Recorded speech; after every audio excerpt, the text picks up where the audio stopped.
What's up, guys? My Vernon here back again. Still giving you still dropping, guys, some horror, scary crap for you guys again. As always, I felt that, being that it's October, I should do that for you guys. React to more scary stuff. You guys seem to enjoy that. So this time around, we're going to be Buster. And, link in the description down below for his channel. He makes good content too, as always. What we're going to watch is 3 true scary horror stories for the month of Halloween. Yeah. Being that there's only 3, basically what I'll do is we're only going to watch 2. We're only going to listen to 2. If you want to listen to the last one, you go down to B Buster's channel. Like I said before, he makes good content. But you hit that play button, god damn it. You're going to get your entertainment's worth. Let's do this. Alright, here we go. My mind starts playing tricks, but here we go. Let's do this. Yo, I don't play with that. Nope. I do not play with that whispering shit. Come on, man.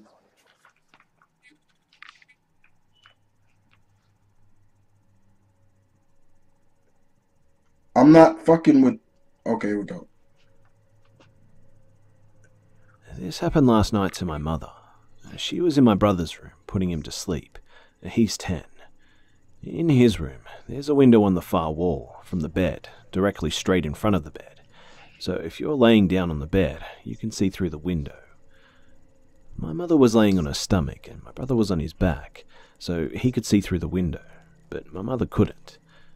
All of a sudden, there was a light on the porch. My mother thought that it was me or my twin sister on the porch, but neither of us were there. We were both downstairs in our basement. My brother's room is upstairs. First of all, my boy, then, like I said before, I've done it before. That's weird. Aussie accent. So my mum rolls over. I'm down with that. I love that. And there's a shadow up against it. We have plants on our porch, but my mother said that it didn't look like any of them. It looked like the outline of a figure. My mum gets up and leaves his room and asks if we're outside.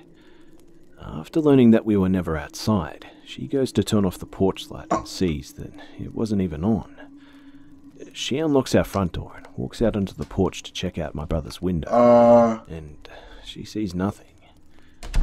She goes back into my brother's room, come on, man, turning on the porch lights, and sees that the shadow is no longer there.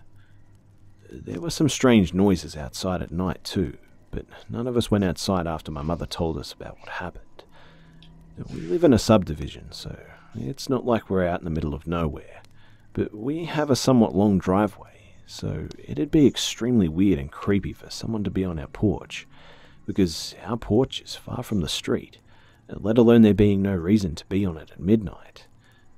Also, what makes this story kind of creepy is that I jog around our neighborhood, and the other night I was followed by a car for about 2 blocks. What? I don't know if they're related, but the whole thing is really suspicious. I don't know what to think. No jump scare. Nothing. Come on. Chill with this fucking music, man. Come on now. Done creepy, man. This happened when I was a 10-year-old girl. Alright. I had a golden I'm sorry, I'm retriever not ready for no jump scare. called Coda, who this was is the around second 6 months story. old, and I loved him. I ran home from school every day, just so that I could play with him before I started my homework. One day, when my mum was driving me to this badminton class, and she says that she forgot to pick up an important package from her boss, Never really and played had to stop really a lot of quickly. badminton. We stopped in our local post office, and she parked in an empty space before running off. I sat in the back row with Coda. The window was slightly open as my mum didn't want us to suffocate. You could probably fit an arm in there if you really wanted to. Somebody tried to reach in there. So we're sitting there, and I'm talking with Coda about my friends and whatever a 9-year-old would be talking about. Because doesn't everyone at one point start talking to their pets about their life problems? Suddenly, though, I see a hooded man who looked homeless. He was dirty and had unkempt hair, and he knocks on the window and goes like, "Hey, is your mother here, kid?" I get kind of nervous and Yeah, slightly roll that sad. window up, my boy. Yeah. He goes. Then where is she? I get kind of suspicious because Coda starts growling and That barking, smart dog. which he never does. That's right.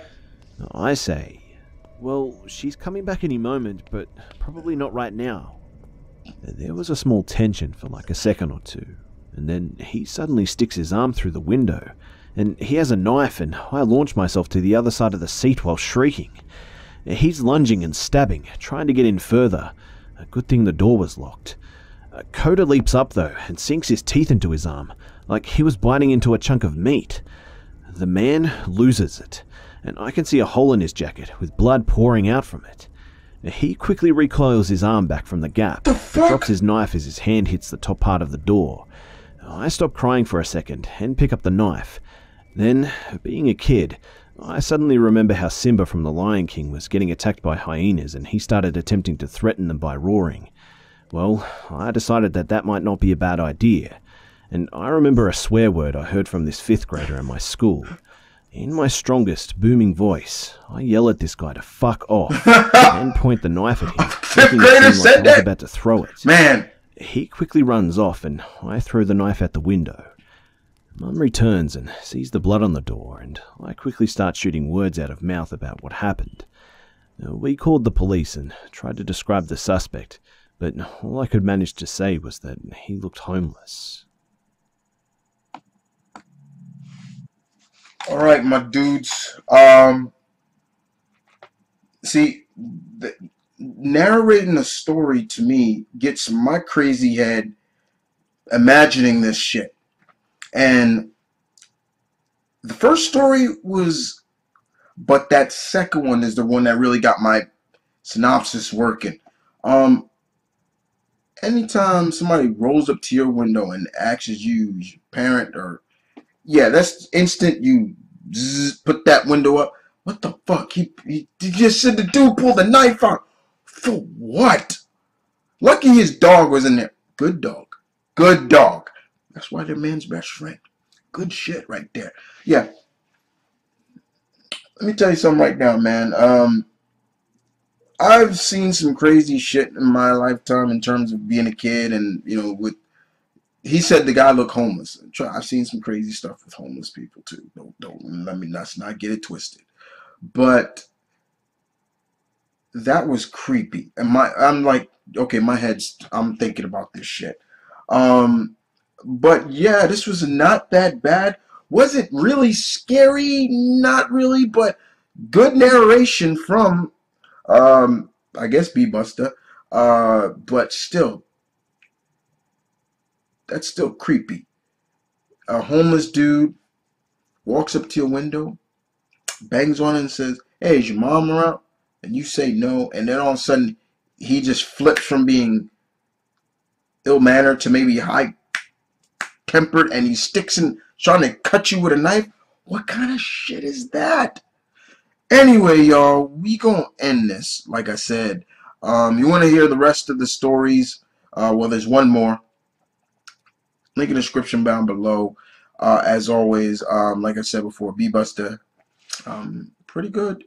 Makes good content. Narration wise, that last one kind of got me. I ain't gonna lie. But you guys take care. I'm out.